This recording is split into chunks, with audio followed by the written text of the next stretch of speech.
এবারে আশা করা যায় একটি খুব সহজ কোশ্চেন থাকবে। সঙ্গে আমি একটি মাধ্যমিকের ব্ল্যাঙ্ক খাতা এনেছি, এটাকে প্রথম পাতার পর এইখানে ম্যাপটা গুঁজে দেবে। মাল্টিপল চয়েস কোশ্চেনে বাক্য লেখার কোনো প্রয়োজন নেই। অন্য সকল বিষয়ের মতোই ভূগোল বিষয়েও কিন্তু 36 নম্বরের শর্ট কোশ্চেন থাকে, বিশেষত 1 নাম্বার। শর্ট কোশ্চেনটা ভালো করে পড়ে নেবে প্রথম 15 মিনিট। খাতাটাকে আমাদেরকে এমন করে সাজাতে হবে যাতে যিনি খাতা দেখবেন, স্যার হোক বা ম্যাম, তিনি যেন বিরক্ত না হন।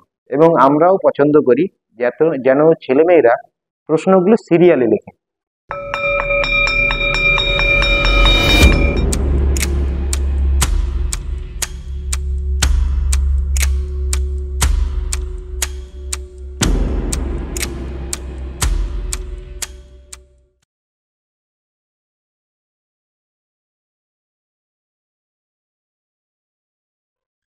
নমস্কার, দ্য ই পেপার ডিজিটালের লাস্ট মিনিট সাজেশন মাধ্যমিক 2025 অনুষ্ঠানে আমি সকলকে স্বাগত জানাচ্ছি।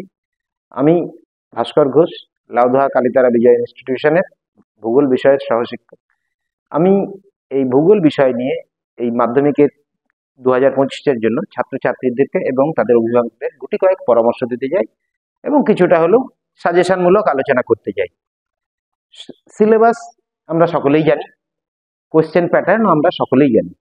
মাধ্যমিকে আমাদের অন্য সকল বিষয়ের মতোই ভূগোল বিষয়েও কিন্তু 36 নম্বরের শর্ট কোশ্চেন থাকে, বিশেষত 1 নাম্বার। ছেলেমেয়েরা যেটা তোমরা প্রথমেই যেটা করো, শর্ট কোশ্চেনটা ভালো করে পড়ে নেবে প্রথম 15 মিনিট। কোশ্চেন যেটা থাকে সেই অনুযায়ী তোমাদের যেটা যদিও নির্দেশিকায় বলা থাকে যে প্রত্যেকটা প্রশ্ন বাক্য আকারে পূর্ণ বাক্যে লিখবে, কিন্তু তোমাদের সুবিধার জন্যই বলি যে প্রথমে যে কোশ্চেনগুলো থাকে, বিশেষত মাল্টিপল চয়েস কোশ্চেনে বাক্য লেখার কোনো প্রয়োজন নেই। একদম প্রশ্ন নাম্বার দেবে এবং উত্তর লিখবে। এখানে আরো একটা কথা বলার আছে। সাপোজ একের 1, 2, 3, 4 কোশ্চেনগুলো যদি সিরিয়ালে লেখো, তাহলে যারা খাতা দেখবেন, যে শিক্ষক শিক্ষিকারা, তাদেরও সুবিধা হয়, তোমাদেরও সুবিধা হয়। কারণ পরবর্তীকালে রিভিশন যখন দিতে যাবে তখন দেখতে পাবে যে কোনো প্রশ্ন বাদ পড়েছে কিনা। যদি মনে হয় কোনো প্রশ্নের উত্তর সন্দেহ হচ্ছে, তখন সেই প্রশ্নের এমসিকিউ, আমি আগে প্রথমটা এমসিকিউ বলছি, এমসিকিউ এর প্রতিটি অপশানই লিখবে। পরবর্তীকালে শেষের দিকে গিয়ে হয়তো যে প্রশ্নটি সঠিক মনে হবে সেটি লিখতে পারো। দ্বিতীয় প্রশ্ন যেটা থাকছে শুদ্ধ অশুদ্ধের ক্ষেত্রেও এখানে আমি পরামর্শ দেব প্রশ্নগুলো যেন সিরিয়ালি লেখার অনেকটা সুবিধা আছে। প্রথম কথা, খাতাটাকে আমাদেরকে এমন করে সাজাতে হবে যাতে যিনি খাতা দেখবেন, স্যার হোক বা ম্যাম, তিনি যেন বিরক্ত না হন। এবং আমরাও পছন্দ করি যেন ছেলেমেয়েরা প্রশ্নগুলো সিরিয়ালে লেখে। এবং সেখানে যেটা দেখা যাবে যে শুদ্ধ অশুদ্ধতে 7টি প্রশ্ন আছে, তুমি প্রশ্ন নাম্বার সবগুলোই লিখে নাও। তারপর তুমি মনে করলে পূর্ণ বাক্যে উত্তর লিখতে পারো, না করলে শুধু উত্তর লিখতে পারো, শুদ্ধ অশুদ্ধ। এবং এখানে শেষে বলছি, যেটা আগে 36 নম্বরের শর্ট কোশ্চেনটা আলোচনা করি, তারপর বলছি। তৃতীয় প্রশ্ন যেটি শূন্যস্থান পূরণ, এখানেও দেখবে 7টি প্রশ্ন আছে। 7টি প্রশ্নের মধ্যে তোমাকে নির্দেশিকায় দেওয়া আছে 6টি করতে হবে। চেষ্টা করবে এখানেও সিরিয়ালে লেখার। এইবার এখান থেকে আমি পরামর্শ দেবো, এটি পূর্ণ বাক্যে লিখবে শূন্যস্থান পূরণ সহ। এবার কেউ যদি মনে করো না আমি শুধু উত্তরটি লিখবো, লিখতে পারো, কোনো অসুবিধা নেই, কিন্তু তাহলে কোশ্চেন নাম্বারগুলো যেন সিরিয়ালি থাকে। আর শেষ কোশ্চেন যেটা আছে 2-1 কথায় লেখো। এখানে দেখবে 8টি প্রশ্ন দেওয়া আছে। 8টি প্রশ্নের মধ্যে তোমার যেটা থাকবে 6টি প্রশ্নের উত্তর করতে হবে। এখানে কিন্তু অবশ্যই পূর্ণ বাক্যে লিখবে, শুধু 2-1 কথায় শুধু উত্তরটি লিখে ছেড়ে দেবে না। এইবার যেটা বলার আছে, আর একটা আছে ম্যাচিং এ তোমরা অনেক ছেলে মেয়ে নিচু ক্লাসে যেটা করে আসে, তীর চিহ্ন দিয়ে ম্যাচিং করে, মানে প্রশ্নে যেমন আছে সেটাই টুকে দাও, সেটি একদম করবে না। সাপোজ প্রথম, একটু ওয়েট করো, প্রশ্নটি হয়তো আছে বাম দিকের সঙ্গে ডান দিক, 2-4-1 আর এইদিকে 1-2-3-4 আছে। 2-4-1 এর উত্তরটি যদি 3 নাম্বার উত্তর হয়, তাহলে 2-4 উত্তরে, যেমন গতবারের প্রশ্নে কাশ্মীর উপত্যকা ছিল 2-4-1, এর সঠিক উত্তরটি হবে জাফরান, যেটি ডান দিকের 3 নাম্বারে আছে। তাহলে সেখানে কাশ্মীর উপত্যকা পাশে লেখো জাফরান, মানে যে সঠিক উত্তর পাশাপাশি লিখবে। এইবার এখানে যেটি বলার আছে, তোমাদের নির্দেশিকাতে কিছু প্রশ্ন অতিরিক্ত থাকবে, যেমন সত্যতে তোমার দেওয়া আছে 7টি, তোমাকে 6টি করতে হবে। আমি পরামর্শ দেবো 7টি প্রশ্নের উত্তর দাও। তাতে তোমার যদি কোনো একটি ভুল হয় তাহলে একটি মাইনাস করে 6 নাম্বার পাবে। এবার প্রশ্ন কেউ হয়তো বলতে পারে যে স্যার আমি যদি প্রথমটাই ভুল হয়, কোনো অসুবিধা নেই। প্রথমটি ভুল হলো, তোমার যেহেতু 6টি প্রশ্নের সঠিক উত্তর হয়েছে তাহলে তোমাকে 6-এ 6ই পাবে। কিন্তু যদি কেউ 6টি উত্তর করো, একটি ভুল হলো, তাহলে সে 5 পাবে। সুতরাং আখেরে লাভটি কিন্তু ছাত্র বা ছাত্রীরই হবে। সেই রকম তোমার শূন্যস্থান পূরণের ক্ষেত্রে তাই একটি অতিরিক্ত প্রশ্ন আছে প্রশ্নপত্রে, সেটিও অবশ্যই 7টি করবে যদি পারো, না পারলে ভুল করার প্রয়োজন নেই। এরপর আছে 2-এর 2-এর কোশ্চেনগুলো। আমি এখনো সাজেশন বলিনি, কোশ্চেন লেখার টেকনিকটা আমি বলছি।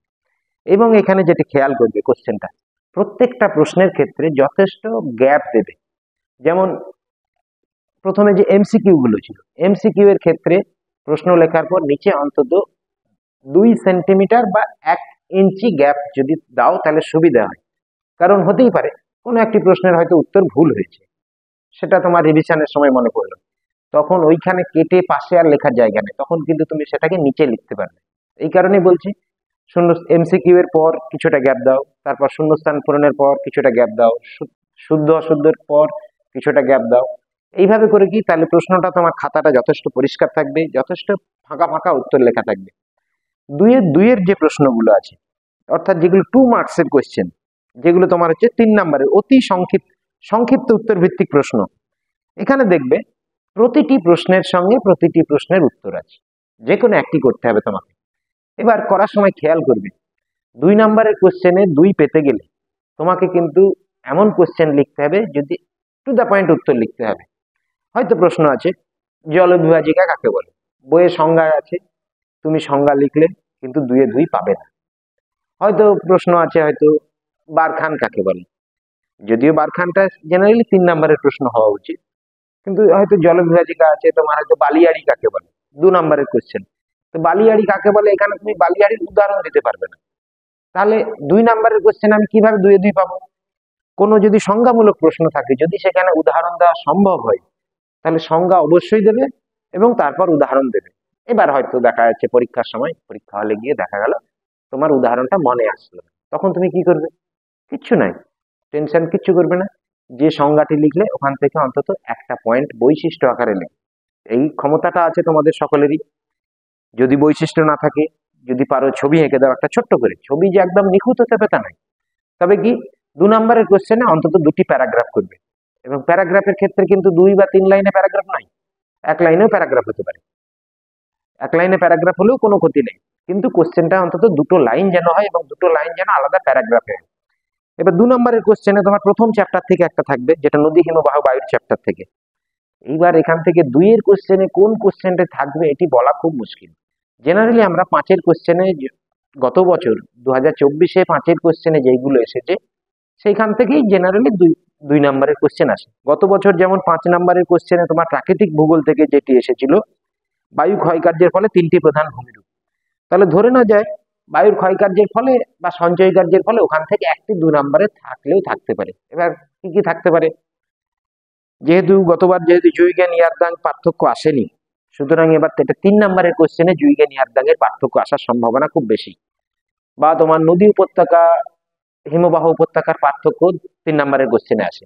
2 নাম্বারের কোশ্চেনে যেটি আসতে পারে তোমার, আমার যেটা মনে হয়, তোমার নদীর কার্যের ফলে সৃষ্ট ভূমিরূপ গুলো প্রত্যেকটা আলাদা আলাদা ভাবে যেমন আসতে পারে, 3 নাম্বারের কোশ্চেনও গুরুত্বপূর্ণ, আবার 5-এর ক্ষেত্রেও কিন্তু এটি গুরুত্বপূর্ণ। তবে আশা করা যায় এবছর নদীর ক্ষয়কার্যের 5 নাম্বারের কোশ্চেনে যদি বলি, আমি এই প্রথম চ্যাপ্টারের ক্ষেত্রে আমি 2, 3, 5-এর 2 নাম্বারের ক্ষেত্রে সম্ভবত বলা সম্ভব নয়, তবে 3 আর 5-এর ক্ষেত্রে অনেকটাই বলা যায়। গতবার যেহেতু এসেছে 2024-এ তোমার বায়ুর ক্ষয়কার্যের ফলে 3টি প্রধান ভূমিরূপ সচিত্র বর্ণনা দাও। এবার বায়ুর ক্ষয়কার্যের ফলে গঠিত ভূমিরূপের ক্ষেত্রে প্রশ্নের নির্দেশিকা ক্লাসে তোমাদের যদি স্যার বা মিস যদি বলে থাকেন ভালো, যদি নাও বলে থাকেন তাহলে একটু খেয়াল করবে, এখন প্রশ্নে 3টি ভূমিরূপ সচিত্র বর্ণনা করতে বলে। তোমাদের লেখার জন্য আছে 3.5 নাম্বার, আর ছবি আঁকার জন্য আছে 1.5 নাম্বার। তাহলে তোমাকে 3টে ভূমিরূপে করতে হবে, যদিও বায়ুর কার্যটা গতবার এসেছে, তাহলে এই বছর তাহলে বাদবাকি যেটা থাকছে তোমার নদীর ক্ষয়কার্যের ফলে, নদীর সঞ্চয় কার্যের ফলে, হিমবাহের ক্ষয়কার্যের ফলে, যদি সহজ প্রশ্ন হয়। আর যদি মনে করো একটু টাফ কোশ্চেন যদি হয়, বায়ু এবং জল, এই হিমবাহ এবং নদীর জল মিলিত কার্যের ফলে সৃষ্ট ভূমিরূপ। যদিও আশা করা যায় নদীর কার্যের ফলে ক্ষয়কার্য বা সঞ্চয় কার্য এবং হিমবাহের ক্ষয়কার্যের ফলে যে কোনো তিনটি ভূমিরূপের সচিত্র বিবরণ দাও। এবার তিনটে ভূমিরূপের তুমি যে ছবি তিনটে ভালো আঁকতে পারবে সেই তিনটেকেই তুমি করবে। এবার এই প্রসঙ্গে মনে করার দরকার নেই, অনেক ছাত্রছাত্রী হিমবাহের ক্ষয়কার্যের ফলে যেমন ঝুলন্ত উপত্যকার ছবি পরিষ্কার আঁকতে পারে না, তাহলে আমি তাদেরকে বলবো ঝুলন্ত উপত্যকা লেখার প্রয়োজন নেই। তাহলে তুমি লিখবে ক্র্যাগ অ্যান্ড টেল লিখতে পারো, রসমাতানা লিখতে পারো, আর একটি পিরামিড জোড়া। পিরামিড জোড়া লিখলে কি হচ্ছে, একই সঙ্গে করি, এরিট, পিরামিড জোড়া তিনটেই তুমি ছবির মধ্যে দেখাতে পারবে এবং লেখাটাও তোমার সেই অনুপাতে হবে। এবং প্রত্যেকটাকেই কিন্তু আলাদা আলাদা করে একটু হলেও দুটো করে প্যারাগ্রাফে অন্তত লিখবে, যেন কোশ্চেন প্রত্যেকটা যেন 2 বা 3-এর মতো করেই যেন হয়। যে তিনটে যে তোমাকে পয়েন্ট লিখতে বলেছে, তিনটি ভূমিরূপের ক্ষেত্রে পারলে প্রত্যেকটির উদাহরণ যদি দিতে পারো সব থেকে ভালো, নচেত একটি বৈশিষ্ট্য। আর তোমার প্রথম চ্যাপ্টার থেকে যেটা গুরুত্বপূর্ণ একবার যেটা একটু আলোচনা করা যায়,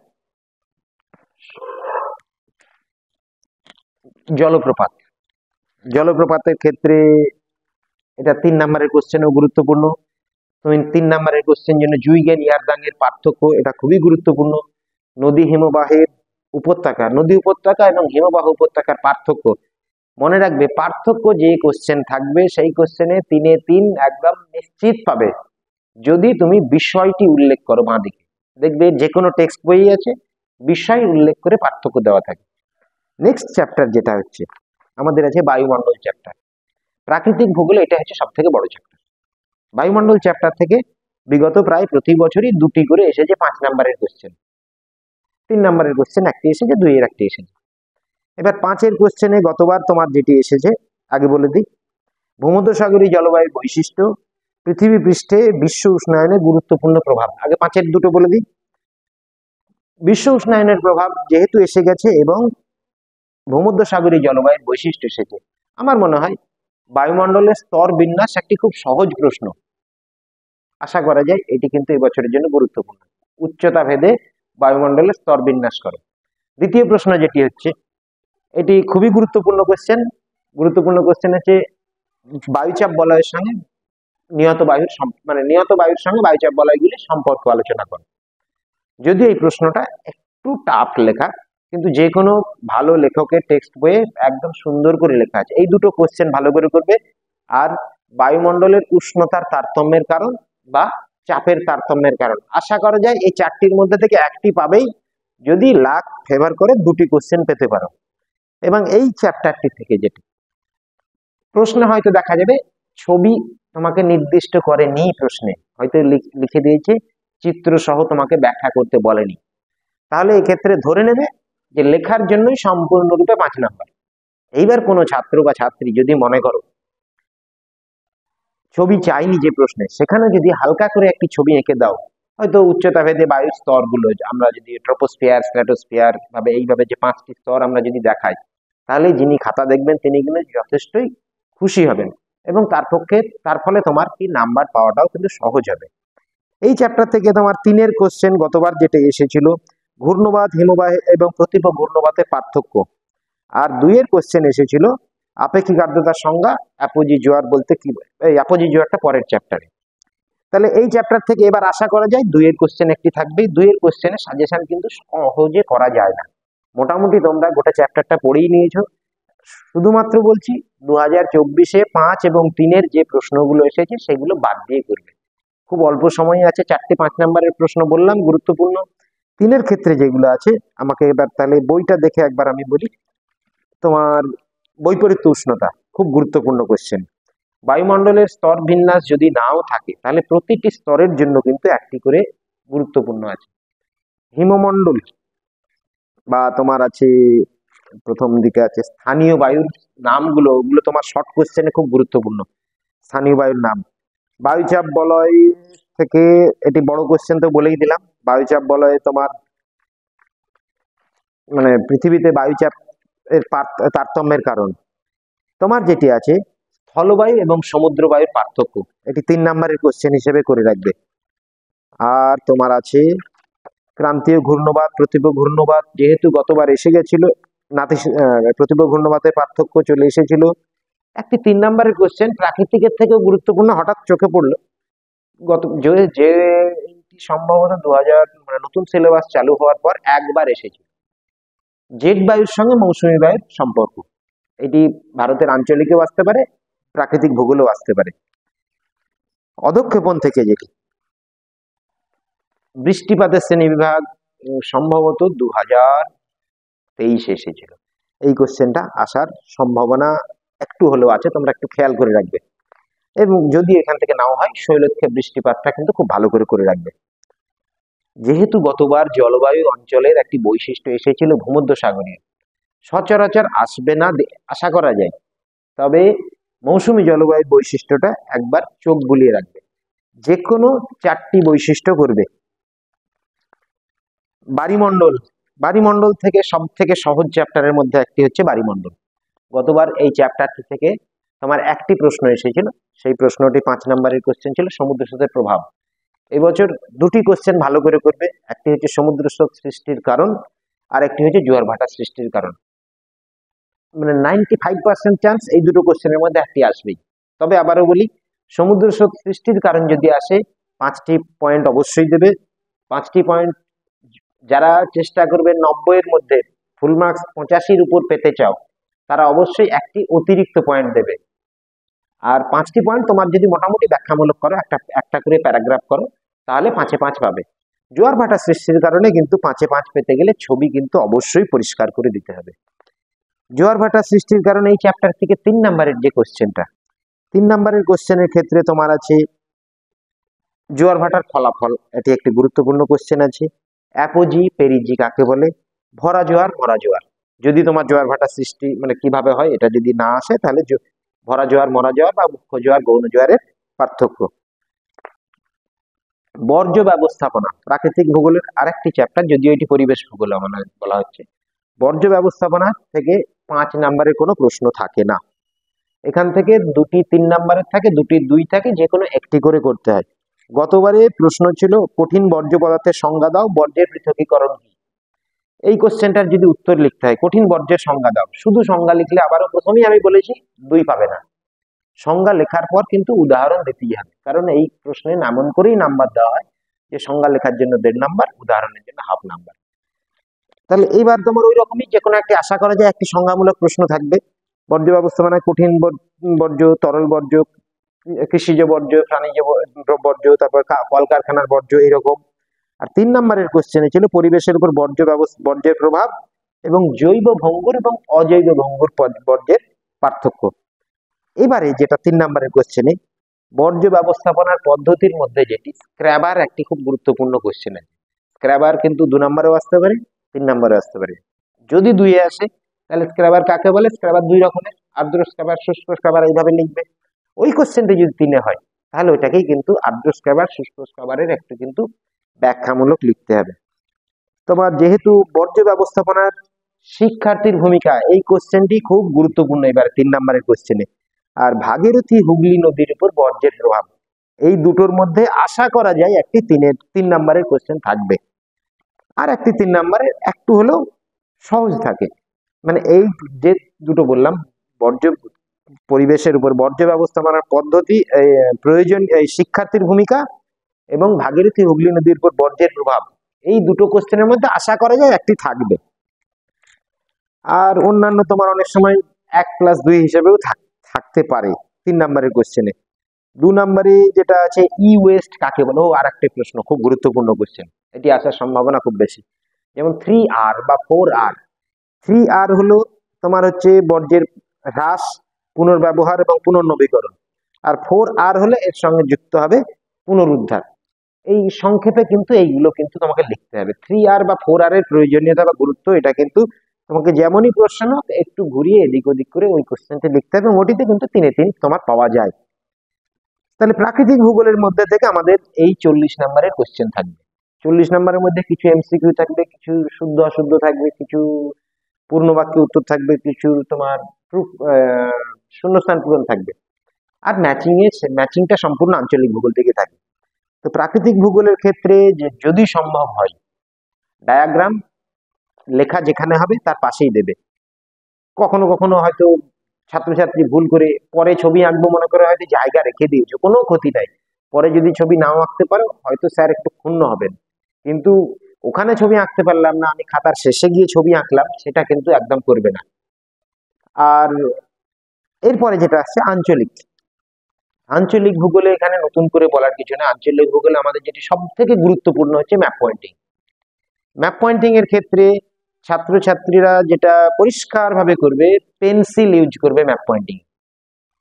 সঙ্গে আমি একটি মাধ্যমিকের ব্ল্যাঙ্ক খাতা এনেছি, যেটা আমি একটু পরে আমি তোমাদেরকে দেখাবো।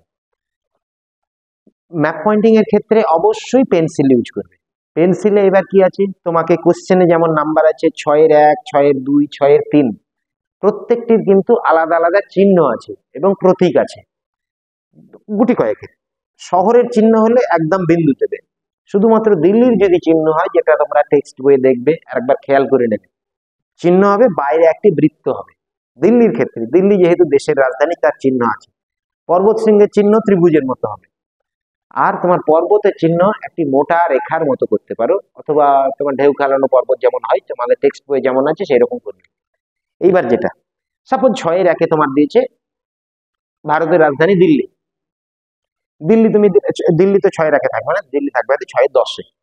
6-এর 10-এ থাকলেও ভারত দিল্লি, দিল্লিকে তুমি সঠিক অবস্থান করলে, দিয়ে সেখানে তুমি শুধু প্রশ্নের নাম্বারটি লিখে দিলে 6-এর 10। এইটি লিখলে কিন্তু ফুল মার্কস পাবে না। ওখানে তোমাকে চিহ্নিতকরণও করতে হবে এবং দিল্লির নামটাও কিন্তু লিখতে হবে। যদি তুমি যে কোনো একটি করো, নাম লিখলে চিহ্নিতকরণ করলে না, তাহলে তো অটোমেটিক ভুল হয়ে গেল। আবার হয়তো একটি প্রশ্ন আছে, ভারতের বৃহত্তম শহর। ছাত্রছাত্রী আমরা সবাই জানি ভারতের বৃহত্তম শহর মুম্বাই। এবার ম্যাপ পয়েন্টিং এর ক্ষেত্রে এটি 6-এর 9-এ হয়তো প্রশ্ন এসেছে। ম্যাপ পয়েন্টিং এ 6-এর 9 ছাত্রছাত্রীরা তুমি করলে মুম্বাই, দিয়ে মুম্বাই লিখে আর কিছু লিখলে না। এবার যিনি খাতা দেখবেন তিনি কিন্তু এটাতে নাম্বার দিতেও পারেন, নাও পারেন। কেন? তোমার প্রশ্নে লেখা আছে ভারতের সব থেকে বড় শহর, তাহলে তোমাকে প্রশ্নে যেহেতু লেখা আছে 6-এর 9 নাম্বার কোশ্চেনে ভারতের সব থেকে বড় শহর, ওই কথাটি লিখতেই হবে। এরপর এখানে বোঝার আছে ভারতের সব থেকে বড় শহর তুমি লিখেছো মুম্বাই, মানে তুমি ম্যাপে দেখিয়েছো মুম্বাই, কিন্তু তোমাকে ওখানে বন্ধনীতেও কিন্তু মুম্বাই লিখতে হবে। কেন? মুম্বাই না লিখে স্যার ওটা ভাবতেই পারেন মুম্বাই না লিখে তুমি ওটি সুরাট দেখিয়েছো। সেই কারণে তোমাকে প্রশ্নে যখন এইরকম প্রশ্ন যখন চাইবে, তোমার নৈবর্তিক ভারতের সব থেকে বড় তৈল শোধনাগার বা পেট্রো রাসায়নিক শিল্প কেন্দ্র জামনগর, আমরা সবাই জানি। তুমি জামনগর সঠিক চিহ্নিত করলে, কিন্তু জায়গাটির নাম যদি না লেখে এবং প্রশ্নে যেটি নির্দেশিত আছে, প্রশ্নে যা নির্দেশিত আছে সেটিও তোমাকে লিখতে হবে এবং ব্র্যাকেটে তোমাকে জামনগরে লিখতে হবে। তাহলে প্রশ্নে যখন এইরকম থাকবে, আমি গতবারের 2024-এর আমি ম্যাপ পয়েন্টিং এর যেগুলো আমি তোমাকে একবার তোমরা বললেই বুঝতে পারবে। যেমন 6-এর 6-এ ছিল ভারতের কেন্দ্রীয় বনভূমি গবেষণা কেন্দ্র। এই প্রশ্নটিতে আমরা যদি লিখি কেন্দ্রীয় বনভূমি গবেষণা কেন্দ্র দেরাদুন, আমি জানি তোমরাও বেশিরভাগই জানো, এবং দেরাদুন তুমি যদি লোকেট করলে, কিন্তু যদি পাশে যদি কেন্দ্রীয় বনভূমি গবেষণা কেন্দ্রও লিখতে হবে, আবার বন্ধনীর মধ্যে দেরাদুনও লিখতে হবে। আশা করি বুঝতে পেরেছি যেটা বোঝাতে চেয়েছি। এরপরে অনেক স্যার পছন্দ করেন যে তোমার সূচক বা নির্দেশিকা, এটি অতটা গুরুত্বপূর্ণ নয়, চেষ্টা করবে পরীক্ষা শেষের দিকে যদি সময় পাও তখন এটি করবে। আর যদি মনে করো সূচক নাও দিতে পারো, কোনো অসুবিধা নেই, কারণ তুমি প্রত্যেকটা ম্যাপ পয়েন্টিং এ যে 10টির চিহ্নিতকরণ করতে দেওয়া আছে, 10টির ক্ষেত্রে প্রত্যেকটি চিহ্ন এবং নাম পাশে পাশে লিখে দিয়েছো। এরপরের কোশ্চেন যেটা আছে 5 নাম্বারের কোশ্চেন। 5 নাম্বারের কোশ্চেন আমি আশা করব আঞ্চলিক ভূগোল থেকে 5 নাম্বারের কোশ্চেন গতবারে যেমন এসেছিল সেই রকমই আশা করি করব। তবে ছাত্রছাত্রীদের সুবিধার্থে বলি, কৃষি থেকে একটি প্রশ্ন থাকবেই, শিল্প থেকে একটি থাকবেই। কৃষি থেকে গতবারে ছিল ইক্ষু চাষের অনুকূল প্রাকৃতিক পরিবেশ। এবার বলি এই প্রশ্নের না একটু ভাষাটা তোমরা নিখুঁতভাবে খেয়াল করবে।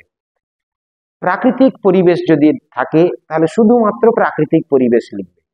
যদি থাকে অনুকূল ভৌগোলিক পরিবেশ, ভৌগোলিক বানানটিতে তোমরা কোশ্চেনে থাকলেও তোমরা খেয়াল করে লেখো, ভয় গ লিখে দাও, কিন্তু ভৌগোলিক বানানটা গ নয়, ভয় গয় ওকার হবে, খেয়াল করবে। ভৌগোলিক পরিবেশ যদি থাকে তাহলে কিন্তু তোমাকে খেয়াল করো প্রাকৃতিক এবং অপ্রাকৃতিক দুটোই কিন্তু লিখতে হবে। কিন্তু বিগত 6-7 বছর থেকে মাধ্যমিক পরীক্ষায় এইভাবেই থাকছে প্রশ্ন যে কোনো একটি ফসল উৎপাদনের অনুকূল প্রাকৃতিক পরিবেশগুলো লিখবে। গতবার যেহেতু ইক্ষু এসেছে, আশা করা যায় এবছর গম, চা, কফি।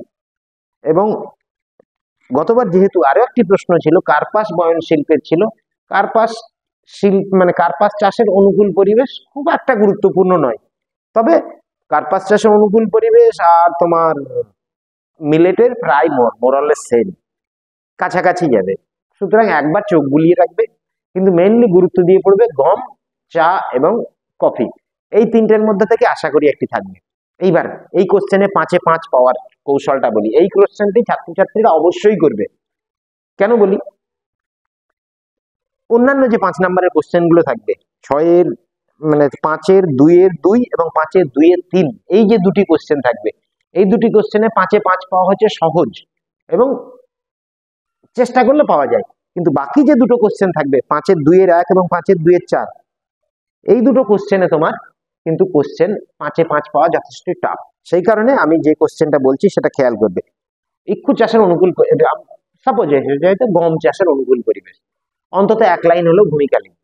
ভূমিকা কি, এবার তাহলে বাংলায় রচনা যেমন আমরা ভূমিকা যেমন করে লিখি ওইভাবে লিখবো না, কিন্তু ভূমিকা বলে কোনো পয়েন্ট করবো না, শুধু একটি লাইন লিখবো, ধানের পরই হচ্ছে গম ভারতের দ্বিতীয় খাদ্যশস্য, এটা লিখতে পারি। কেউ লিখতে পারে গম হচ্ছে শীতকালীন ফসল, এটা লিখতে পারে। এটা লিখতে পারে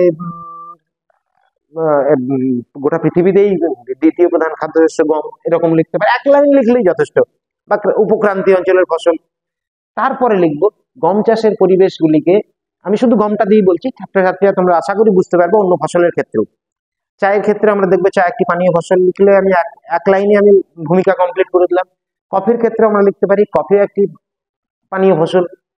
তার এরপরে লিখবো যে গম বা চা বা কফি উৎপাদনের অনুকূল পরিবেশগুলিকে 2 ভাগে ভাগ করা যায়। এখানে কিন্তু দেখো প্রশ্নে লেখা আছে প্রাকৃতিক পরিবেশ, আমি কিন্তু শুরু করলাম অনুকূল পরিবেশগুলিকে 2 ভাগে ভাগ করা যায়, প্রাকৃতিক এবং অপ্রাকৃতিক।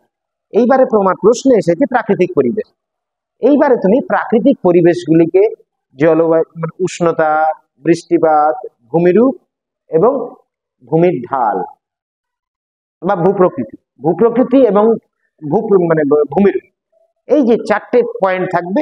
এর বাইরে গমের ক্ষেত্রে, চায়ের ক্ষেত্রে আছে ছায়াদানকারী বৃক্ষ বিশেষ আছে, কফির ক্ষেত্রে সামুদ্রিক জলবায়ু এটা একটা বিশেষ আছে। এই 4টি বা 5টি। এবার তোমাদের অনেকের হয়তো মনে হতে পারে স্যার এইটুকু লিখলে 5-এ 5 পাবো? পাবে, অবশ্যই পাবে। তবে এর সঙ্গে একটি উপসংহারের মতো লিখবে, শুধু লিখবে যে গম চাষের ক্ষেত্রে আগে বলি যে এই অনুকূল পরিবেশগুলি ভারতের উত্তর পশ্চিম ভারতে, পাঞ্জাব, হরিয়ানা এবং পশ্চিম উত্তরপ্রদেশে দেখা যায় বলে এই অঞ্চলে গম চাষটা ভালো হয়। এইটুকু লিখে দিলে, এর সঙ্গে যদি সময় হয় শেষে, তাহলে ভারতের একটি ছোট্ট ম্যাপ এঁকে ওই গম উৎপাদক অঞ্চলটাকে দেখিয়ে দাও, তাহলে কিন্তু আর কিচ্ছু লাগবে না। এবার মনে করো কেউ একটু বেশি লিখবে, তাহলে সে লিখবে একটা পয়েন্টেই অর্থনৈতিক পরিবেশগুলিকে, শুধু পয়েন্টগুলোর নাম লিখবে, যেমন মূলধন, শ্রমিক, অন্যান্য পরিবহন, বাজার, সমস্ত পয়েন্টগুলোকে ঢোকাতে পারো। শিল্পের ক্ষেত্রে গতবারে যেহেতু এসেছিল কার্পাস বয়ন শিল্প, এবারে খুব 2টি গুরুত্বপূর্ণ শিল্প আছে আশা করা যায়। আমার যেটা মনে হয়, 1 নাম্বার হচ্ছে পূর্ব ভারতে লৌহ ইস্পাত শিল্পের কেন্দ্রীভবনের কারণ, আর পশ্চিম ভারতে পেট্রো রাসায়নিক শিল্পের কেন্দ্রীভবনের কারণ। এই দুটো কোশ্চেনের মধ্যে থেকে আসার চান্স 95% আশা করা যায়। এবং এখানে তোমাকে পূর্ব ভারতে লৌহ ইস্পাত শিল্পের কেন্দ্রীভবনের কারণের ক্ষেত্রে যেটি লিখতে হবে, প্রথমে পূর্ব ভারত বলতে আমরা কোন অঞ্চলকে বোঝাই? পশ্চিমবঙ্গ, বিহার, ঝাড়খণ্ড, ওড়িশা, এই অঞ্চল। এবং এখানে কি কি আছে লৌহ ইস্পাত শিল্প কেন্দ্রগুলো, অন্তত নামগুলো লিখবো। তারপর আমি যেভাবে লিখবো যে অনুকূল পরিবেশ হওয়ার যে 5টি বা 6টি, মিনিমাম 5 নাম্বারের জন্য মিনিমাম 5টি। শুধু কৃষির ক্ষেত্রে ওই কোশ্চেনটাতে যেহেতু 5টা পরিবেশ পাওয়া যাচ্ছে না, তার জন্য আমি বলছি সঙ্গে হয়তো ইন্ডিয়ার একটি ম্যাপ দিয়ে দেবে, ম্যাপে আমি কৃষি উৎপাদক অঞ্চলটা দেখালাম। এবার শিল্পাঞ্চলের ক্ষেত্রে তোমার তো 5-এর বেশি অনেক পয়েন্ট হয়ে যাবে, এই হিসাবে করে লিখতে পারবে। আর তোমার যেটা আছে 5-এর ক্ষেত্রে, এবারে আশা করা যায় একটি খুব সহজ কোশ্চেন থাকবে ছাত্রছাত্রীদের জন্য, পূর্ব উপকূল এবং পশ্চিম উপকূলের পার্থক্য। এই কোশ্চেনটা সব থেকে সহজ প্রশ্নগুলির মধ্যে একটা, যদি পেয়ে যাও তোমার শিল্প কোশ্চেনটা না লিখে এই কোশ্চেনটি করবে। কেন বলছি, শুধু বিষয় লিখবে আর 5টি পার্থক্য, বিষয় মানে বিষয়ের 5টি পার্থক্য লিখলে তোমার 5-এ 5। আরেকটি কোশ্চেন আছে তোমার উত্তর ভারতের নদী এবং দক্ষিণ ভারতের নদীর পার্থক্য। এই কোশ্চেনও যদি আসে, এটাও কিন্তু আমি মনে করব ফুল মার্কস পাওয়ার মতো কোশ্চেন। 3 নম্বরের কোশ্চেনের ক্ষেত্রে যেটা বলি, যেহেতু গতবারে মৃত্তিকা সংরক্ষণের পদ্ধতি ছিল, কৃষির 3টি সমস্যা এসে গেছিল, আশা করা যায়। হ্যাঁ, 5-এর ক্ষেত্রে আরেকটি গুরুত্বপূর্ণ কোশ্চেন আছে, ভারতের সর্বত্র জনবসতির তারতম্যের কারণ, বা এই কোশ্চেনটা যেটা আছে, মানে সব জায়গায় জনবসতি সমানভাবে বিস্তার লাভ করেনি কেন, এই তারতম্যের কারণটাকে 5 নম্বরের কোশ্চেন হিসেবে করে রাখবে, উদাহরণ হিসেবেও রাখবে। মৃত্তিকা সংরক্ষণের এবার 3 নম্বরের কোশ্চেনে এখানে কিন্তু খুব গুরুত্বপূর্ণ, কৃষি থেকে যেহেতু তোমার এসেছিল কৃষি সমস্যা গতবারে, তবুও হাতের 5 হিসেবে পাঞ্জাব হরিয়ানা অঞ্চলে কৃষিতে উন্নতির কারণ একটি 3 নম্বরের কোশ্চেন করে রাখবে। শিল্প থেকে তোমার অনুসারী শিল্প 2 এর ক্ষেত্রেও গুরুত্বপূর্ণ, 3 এর ক্ষেত্রেও গুরুত্বপূর্ণ। হয়তো একটি ছোট প্রশ্ন দিল, ভারতে পেট্রো রাসায়নিক শিল্পের সমস্যা বা মোটর গাড়ি নির্মাণ কেন্দ্রের সমস্যা, ভারতের জনঘনত্ব কাকে বলে, এটা 2 নম্বরের কোশ্চেন। তোমার নগরায়নের সমস্যা 3 নম্বরের কোশ্চেন। শহর কাকে বলে, এটি যদিও 2 নম্বরের কোশ্চেন, আর একটা 3 নম্বরের কোশ্চেন আছে সোনালী চতুর্ভুজ, 3 নম্বরের কোশ্চেনে খুব গুরুত্বপূর্ণ। এবার প্রথমের দিকে আসি,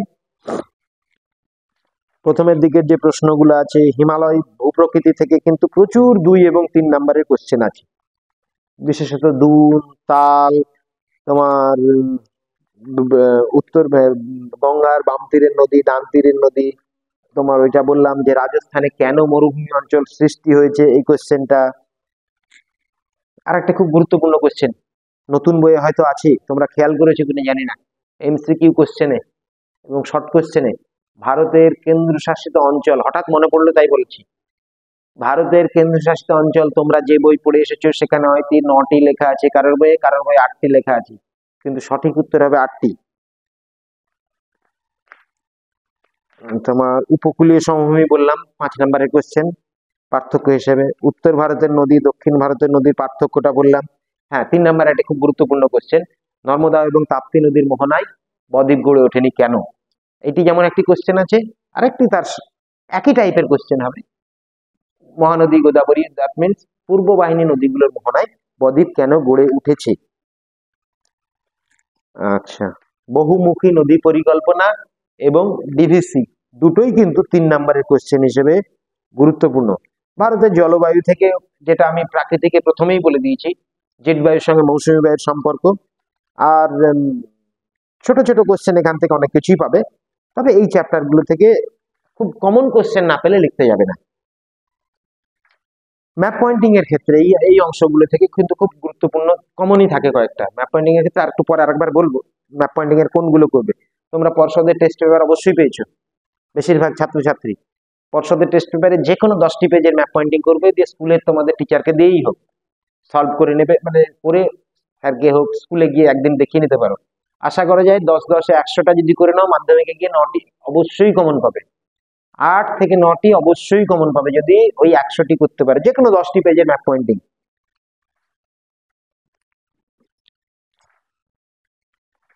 আচ্ছা, আর শেষ চ্যাপ্টার যেটি আছে তোমার উপগ্রহ চিত্র এবং ভূ বৈচিত্র্য সূচক মানচিত্র। উপগ্রহ চিত্র এই চ্যাপ্টার থেকে কিন্তু 5 নম্বরে থাকবে না, একটি 2 নম্বরের কোশ্চেনের উত্তর লিখতে হবে, একটি 3 নম্বরের কোশ্চেন উত্তর লিখতে হবে। আগে 3টা আলোচনা করি। উপগ্রহ চিত্র এবং ভূ বৈচিত্র্য সূচক মানচিত্রের 3টি প্রধান পার্থক্য উল্লেখ করো। আর ভূ বৈচিত্র্য সূচক মানচিত্রের ব্যবহৃত বিভিন্ন ধরনের স্কেল উল্লেখ করো।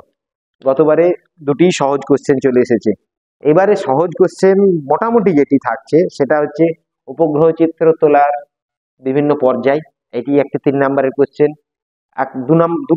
দ্বিতীয় কোশ্চেনটা হচ্ছে উপগ্রহ চিত্রের ব্যবহার এবং গুরুত্ব, আর একটি গুরুত্বপূর্ণ হচ্ছে প্রশ্ন ভূ বৈচিত্র্য সূচক মানচিত্রের ব্যবহার এবং গুরুত্ব। আশা করা যায় এর মধ্যে থেকে একটি কোশ্চেন থাকবে। আর 2 নম্বরের কোশ্চেনে গতবারে যেটি এসেছিল তোমার, দ্যাট মিনস তোমার 3-এর 6, জিও স্টেশনারি উপগ্রহ বলতে কি বোঝো, অথবা দূর সংবেদনের সংজ্ঞা দাও। এখানে 2 নম্বরের কোশ্চেনে হাতে গোনা কয়েকটি আছে, তোমার সূর্য সমলয় উপগ্রহ কাকে বলে, সেন্সর কাকে বলে, তারপর প্ল্যাটফর্ম কাকে বলে, এগুলো 2 নম্বরের কোশ্চেন হিসেবে গুরুত্বপূর্ণ। তোমার টোপোশিট কি, উপগ্রহ চিত্র কাকে বলে, এগুলো কিন্তু অবশ্যই 2 নাম্বারের কোশ্চেন। এবার আবারও সেই বলছি, 2 নাম্বারের কোশ্চেনে 2-এ 2 পেতে গেলে তোমাকে সংজ্ঞা লিখতে হবে, এবং যেখানে বৈশিষ্ট্য মানে যেখানে উদাহরণ নেই, এখানে যেমন উপগ্রহ চিত্র কাকে বলে যদি 2 নাম্বারের কোশ্চেন আসে, তাহলে কিন্তু এখানে তুমি উদাহরণ দিতে পারবে না। তাহলে এখানে তোমাকে উপগ্রহ চিত্রের অন্তত একটি বৈশিষ্ট্য লেখো। তাহলে কি হচ্ছে, দুটো প্যারাগ্রাফে তোমার উত্তরটা সম্পূর্ণ হচ্ছে, তারপরে তোমার কমপ্লিট হবে লেখাটা। এর বাইরেও যেটি বলি, খাতাটা নিয়ে এসেছি। খাতার ক্ষেত্রে কেন আমি এনেছি, খাতাটা তোমাদের সুবিধার জন্য এনে, মাধ্যমিকে এই রকম পরীক্ষায় তোমাদের খাতা হবে। খাতাটি প্রথম পাতাতেই যেটি থাকবে সেকেন্ডারি এডুকেশন, সাবজেক্ট, নিজের নাম, রোল নাম্বার এবং বিষয়ের নাম থাকবে।